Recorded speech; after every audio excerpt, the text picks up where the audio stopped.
What would you have done to prevent these mass shootings and the terrorist attack?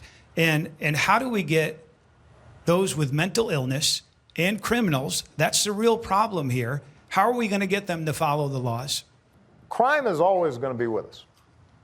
So I think it's really important for us not to suggest that if we can't solve every crime, we shouldn't try to solve any crimes. And the problem when we talk about that guns don't kill people, people kill people, or it's primarily a mental health problem, or it's a criminal and evil problem, and that's what we have to get at. All of us are interested in fighting crime. I'm very proud of the fact that violent crime rates have continued to go down during the course of my presidency. The challenge we have is that in many instances, you don't know ahead of time who's going to be the criminal. It's not as if criminals walk around with a label saying, I'm a criminal. And by the way, the young man who killed those kids in Newtown, he didn't have a criminal record, and so we didn't know ahead of time necessarily that he was going to do something like that. But he was able to have access to an arsenal that allowed him in very short order to kill an entire classroom of small children. And so the question then becomes, are there ways for us, since we can't identify that person all the time,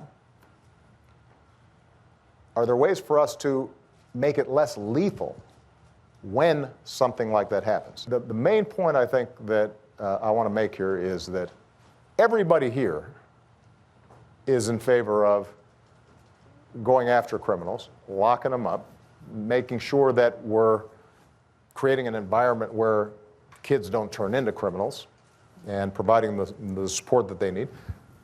Those are all important things. Nobody's saying we need to be going soft on criminals. What we do have to make sure of is that we don't make it so easy for them to have access to deadly weapons. In neighborhoods like Chicago, but I keep on using Chicago, this is all across the country. You go to any neighborhood.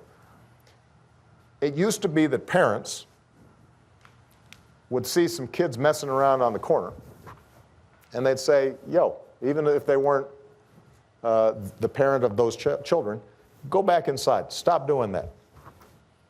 And over time, it was a lot harder to discipline somebody else's kid and have the community maintain order or talk to police officers if somebody's doing something wrong, because now somebody is worried about getting shot.